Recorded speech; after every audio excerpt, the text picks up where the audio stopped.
लेकिन रात को जब रिहितो सो गया तो मोरी वंपायर बनकर उस रुमाल की खुशबू से अओई के घर तक पहुंच गया। अओई उससे खिड़की पर उल्टा लटकते हुए देखकर डर गई और वो अओई के फेस पर लगे मास्क को देखकर डर गया। फिर मोरी ने उसे चुप कराया और बताया कि मैं कोई ठरकी नहीं बल्कि एक वंपायर हूँ। अओई वंपायर शब्द सुनते ही बहुत खुश हो गई और उसे अपने घर के अंदर आने को कहने लगी। लेकिन मोरी पूछता है कि जिससे तुम आज स्कूल जाते हुए टकराई थी, क्या तुम मुझसे प्यार करती हो? अओई कहती है नहीं, तुम पागल हो गए हो क्या? लेकिन ये सुनकर भी मोरी को तेज गुस्सा आता है। वो कहता है तुम पागल हो गई हो क्या? Pure smile, beautiful glass like I, soft looking lips है उसके, तुम्हें उससे प्यार क्यों नहीं हुआ? मन ही मन मोरी सोचने लगता है कि कहीं उसकी पसंद बुरी तो नहीं। इसके बाद वो वहाँ से ओवर थिंकिंग करते हुए चला गया। लेकिन उसके जाने के बाद हम देखते हैं कि अओई के घर में बहुत सारे वंपायर मूवी की पोस्टर और नोवेल रखे हुए थे, मतलब कि उससे वंपायर पसंद है। इधर मोरी अपने घर आकर खुद की चॉइस पर डाउट कर रहा था और सोच रहा था कि मैं उससे रिहितो से प्यार के लिए मना करने के लिए गया था या बढ़ावा देने के लिए। अब अगले दिन रिहितो जब स्कूल जाता है तो मोरी चोरी चुपके उसके पीछे जाता है। उसने धूप से बचने के लिए छाता भी लगाया था। वहीं रिहितो मन ही मन सोच रहा था कि आज जब वो अओई से मिलेगा तो क्या कहेगा, क्या उसे उसका फोन नंबर मांग लेना चाहिए। लेकिन तभी अओई वहाँ आ गई। उससे देखते ही रिहितो ने उसे उसका रुमाल दे दिया और हंस हंस कर बातें करने लगा, जो मोरी से देखा नहीं जा रहा था। इसीलिए उसने गुस्से में अपना छाता फेंक दिया।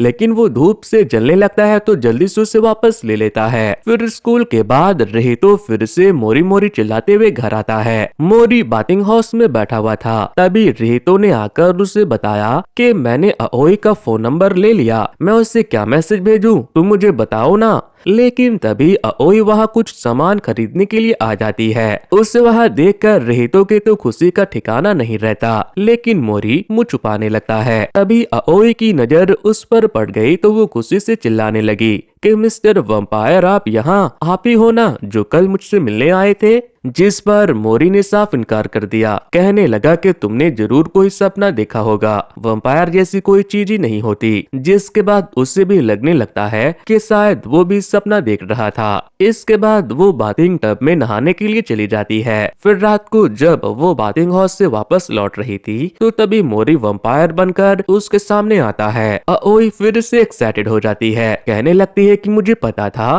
कि तुम सच में हो, लेकिन अंदर तुमने मना क्यों कर दिया? ओह अच्छा, तुम अपनी आइडेंटिटी छुपा कर रखना चाहते हो ना? ठीक है, फिर मैं भी किसी से नहीं कहूंगी क्योंकि मैं तुमसे प्यार करती हूँ। लेकिन ये सुनते ही मोरी गुस्सा हो गया और उसका खून पीने के लिए आगे बढ़ने लगा। लेकिन अओई को लग रहा था कि वो उसे किस करने वाला है। तभी रिहितो वहाँ आकर जोर से चिल्लाता है। उन दोनों को इतने करीब देखकर वो मोरी से पूछता है कि तुम उसे किस करने की कोशिश क्यों कर रहे थे?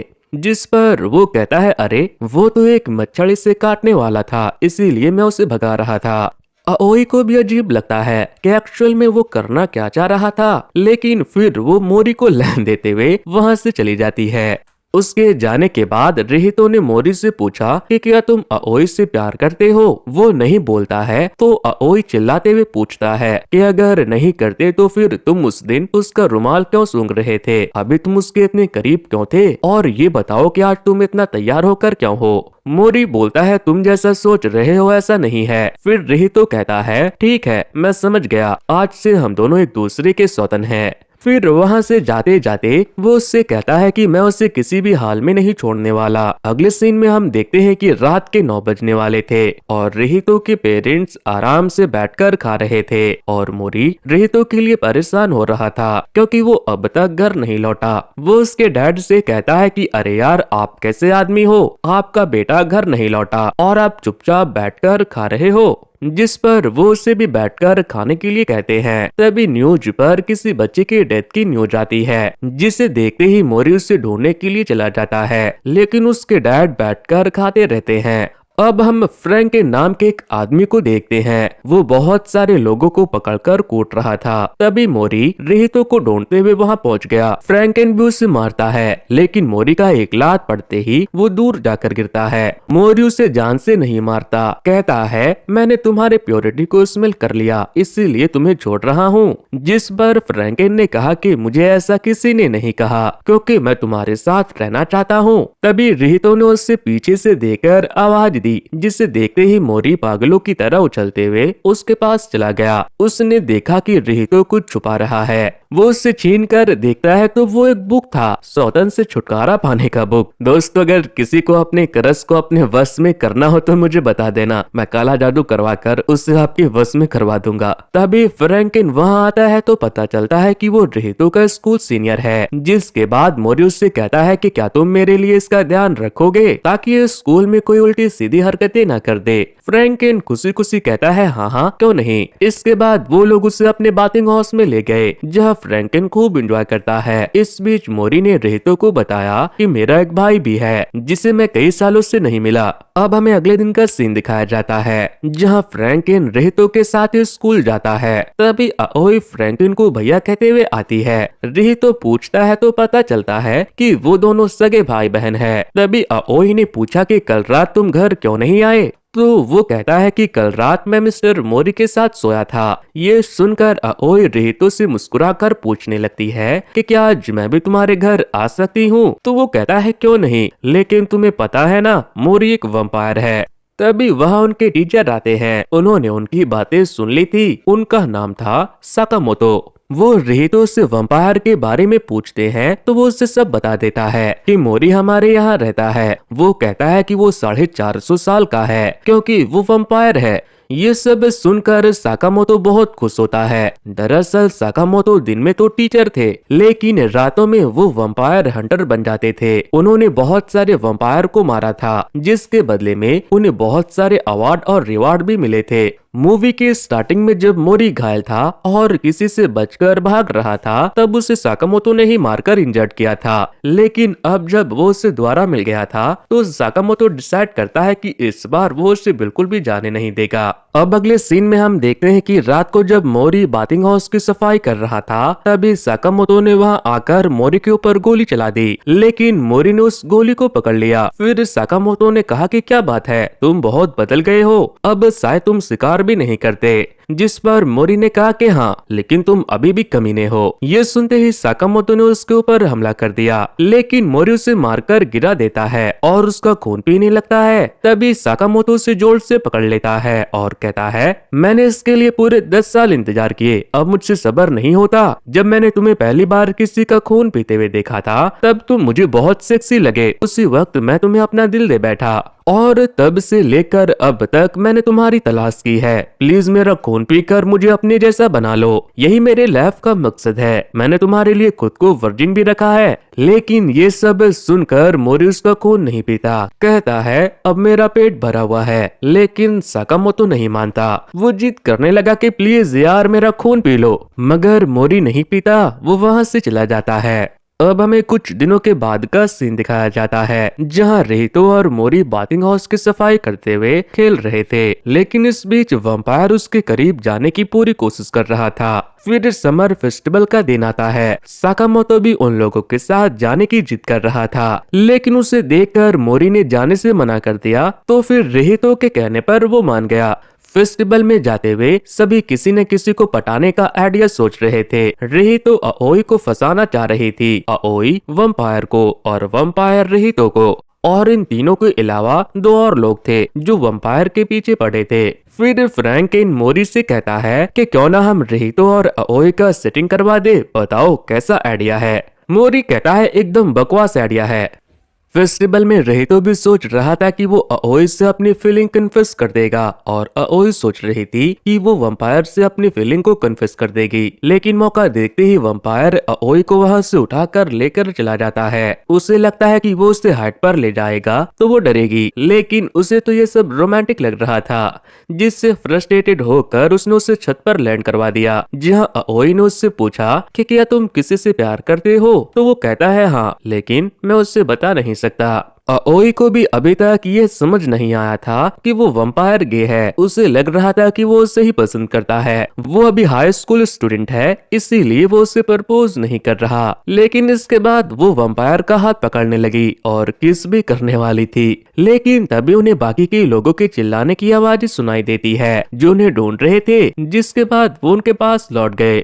अब अगले दिन वंपायर देखता है कि साकामोतो उनके सामने वाले अपार्टमेंट में खड़ा है। उसने जब पूछा कि तुम वहाँ क्या कर रहे हो, तो वो बताता है कि मैंने ये अपार्टमेंट रेंट पर लिया है ताकि जब तुम्हारा मन करे तुम फौरन आकर मेरा खून पी सको। उससे काम करते हुए देखकर साकामोतो कहता है मैंने बाकी वंपायर को देखा है, वो बहुत बुरे होते हैं। वंपायर कहता है कि जब तुम अमर हो तो तुम्हें गुरूर होता है, लेकिन बाद में तुम्हें ये जिंदगी जहन्नम जैसी लगने लगती है। इसीलिए मैं इंसानों के साथ रहता हूँ ताकि एक दिन मैं भी उनकी तरह बन जाऊं और मर जाऊं। अब हम एक और वंपायर को देखते हैं जो एक वंपायर हंटर के पीछे है। वो जब उससे मिलती है तो उसने उससे मोरी के बारे में पूछा। वो जब नहीं बताती तो वो उसका खून पी लेता है। अब अगले दिन रही तो पूरे गुस्से में स्कूल से घर आता है और आकर मोरी के कमरे का पर्दा खोल देता है, जिससे मोरी जलने लगता है और फौरन उठकर सेट में चला जाता है। तभी रेहितो ने उससे एक फोटो दिखाया जिसमें फेस्टिवल वाले दिन मोरी और अओई एक साथ छत पर बैठे हुए थे, वो भी बहुत क्लोज होकर। रेहितो ने पूछा कि ये सब क्या है, तुमने तो कहा था कि मैं उससे पसंद नहीं करता, फिर तुमने मुझे धोखा क्यों दिया, तुमने मेरे पीठ पीछे छुरा मारा है। मोरी ने उसे समझाने की कोशिश की कि तुम जैसा सोच रहे हो बाबू ऐसा बिल्कुल नहीं है, लेकिन रेहितो उसकी एक नहीं सुनता और वहाँ से चला जाता है। उधर एक आदमी स्कूल में सबको मार रहा था। साकामोतो जब उसके पास गया तो वो एक वंपायर था। ये वंपायर वैसे लोगों को चुन चुन कर मारता था जो वंपायर हंटर होते थे। फिर उसने साकामोतो से कहा कि मैंने ही तुम्हारे पेरेंट्स को भी मारा था, खानदानी वंपायर हंटर हो ना तुम तो मोरी को जानते ही होगे। साकामोतो उससे नहीं बताना चाहता था, लेकिन तभी उसने उसके फोन में मोरी की फोटो देख ली। इसके बाद वो साकामोतो का खून पीने लगा, लेकिन तभी साकामोतो ने गोली चलाकर अलार्म बजा दी, जिसके फ्रीक्वेंसी से उस वंपायर के कानों में तेज दर्द होने लगा और मौके का फायदा उठाकर साकामोतो वहां से भाग गया। दरअसल ये जो वंपायर है उसका पूरा नाम है नागायोशी मोरी, यानी कि मोरी का बड़ा भाई। दरअसल कई सौ साल पहले नागायोशी ने मोरी को लॉर्ड नबुनागा से मिलवाया था, जहां नागायोशी नबुनागा का बहुत खास आदमी था। लेकिन धीरे धीरे लॉर्ड नबुनागा ने नागायोशी की जगह मोरी को दे दी। फिर जब मोरी के होते हुए लॉर्ड नबुनागा के दुश्मनों ने उन पर हमला किया और मोरी ने उनके कहने पर उनका खून पी लिया, तो फिर वंपायर नागायोशी ने ये तय किया कि वो मोरी को जान से मार देगा, लेकिन मोरी कहीं गायब हो गया था। आगे हम देखते हैं कि नागायोशी ने दोबारा साकामोतो को पकड़ लिया। वो उसे पकड़कर मोरी को कॉल करवाता है। उसकी आवाज सुनते ही मोरी उसे पहचान गया। फिर नागायोशी उसे मिलने के लिए बुलाया। वही रेहितो ने आज तय किया था कि वो किसी भी हाल में अओई को प्रपोज करेगा। उसके लिए उसने उसे कोप्ची में बुलाया, लेकिन तभी अओई मोरी को उड़कर जाते हुए देखती है। दिन में उसका बाहर जाना मतलब कोई इमरजेंसी होगी, इसीलिए वो फौरन उसके पीछे गई, जहां उन्हें साकामोतो बहुत बुरी हालत में मिलता है। साकामोतो ने बताया कि जल्दी करो, मोरी की जान खतरे में है। इधर मोरी अपने भाई से मिलने के लिए पहुंच गया। नागायोशी उससे कहता है कि मैंने सोचा भी नहीं था कि हम दोबारा मिलेंगे, तुम मुझे छोड़ क्यों नहीं देते। नागायोशी बोलता है कि तुमने मुझसे मेरी सबसे कीमती चीज छीन ली, तुमने लॉर्ड नबुनागा को क्यों मारा, जबकि तुम उन्हें अपना खून पिलाकर अमर भी कर सकते थे। मोरी कहता है वो उनकी नियति थी, लेकिन तभी नागायोशी ने उसके ऊपर हमला कर दिया। मोरी ने भी उसके ऊपर अपनी तलवारों जैसे नाखूनों से हमला किया, जिसके बाद तो नागायोशी ने गुस्से में उसके दोनों हाथ ही काट दिए। फिर जैसे तैसे मोरी वहां से उठकर भागा। अब वो एक जगह जाकर मरने की कगार पर आ चुका था और रेहितो के बारे में सोच रहा था। तभी रेहितो उसे ढूंढते हुए वहां आता है। वो उसे घायल देखकर बहुत घबरा गया और फिर नागायोशी से छुपाते हुए उसे छत पर लेकर चला गया, लेकिन नागायोशी पहले से वहां उसका इंतजार कर रहा था। रेहितो ने उसे देखते ही मोरी को बचाने के लिए उसके ऊपर हमला कर दिया, लेकिन वो उसे एक झटके में मारकर दूर फेंक देता है। तभी अओई भी वहां आ गई। फिर मोरी ने अपने हाथों को महसूस करने की कोशिश की, जिससे उसके हाथों ने आकर नागायोशी को दोबारा हमला करने से पहले रोक दिया। इसके बाद मोरी के हाथ दोबारा आकर उसके आर्म्स में लग गए। उसके इस पावर को देखकर नागायोशी ने पूछा कि तुमने ये कैसे किया। मोरी कहता है कि बस सोचा और हो गया। तभी अओई और रिहितो मॉब से प्लस बनाकर नागायोशी को डराते हैं। उन्हें लगता है कि वो डर जाएगा और ऐसा होता भी है। मोरी को ये देखकर हैरानी हुई कि तुम इससे कैसे डर रहे हो। तो वो कहता है कि मैंने विकिपीडिया पर पढ़ा था कि वंपायर प्लस साइन और होली वाटर से डरते हैं। मैं वंपायर हूँ तो मुझे इससे डरना चाहिए। जिसके बाद अओई उससे और डराती है। मोरी को ठीक देखकर रिहितो को बहुत खुशी होती है। फिर मोरी भी उसे गले लगाकर थैंक यू कहता है उसे बचाने के लिए। अब नागायोशी ने भी हार मान ली थी। इसके बाद मोरी उससे समझाता है कि लॉर्ड नाबुनागा नहीं चाहते थे कि वो जिंदा रहे, क्योंकि वो अपनों को मरते हुए नहीं देखना चाहते थे। वंपायर का अमर होना वरदान नहीं बल्कि एक अभिशाप है। हम अपनों को मरते हुए देखते हैं और अपने बुरे पास्ट को कैरी करते हैं, जिससे दर्द से अच्छा हम मौत मांगते हैं, लेकिन मौत नहीं आती। इसके बाद मोरी ने नागायोशी से कहा कि प्लीज अब तुम मेरे पास रहना, क्योंकि मैं तुम्हें बहुत मिस करता था। अब हमें रिहितो के बर्थडे का दिन दिखाया जाता है। रिहितो आज 16 साल का हो चुका था। ओई उसके लिए प्रेजेंट भी लाई थी, जो कि एक क्रॉस था नागायोशी को डराने के लिए। नागायोशी भी गिफ्ट लाया था, लेकिन सबसे यूनिक चीज उसके पापा लाए थे, जो कि एक कॉन्डम का डब्बा था। कहानी की एंडिंग मोरी की एक सस्पिशियस स्माइल के साथ होती है। उसे इंतजार था मोरी के 18 साल होने का, जिसके बाद वो उसके साथ क्या करेगा वो तो हमें पता नहीं। तो दोस्त इसी के साथ आज की ये कहानी यहीं पर खत्म होती है। अगर ये वीडियो आपको पसंद आई है तो मुझे कमेंट करके बताना और मुझे सपोर्ट करने के लिए इस वीडियो को हाइप जरूर से देना।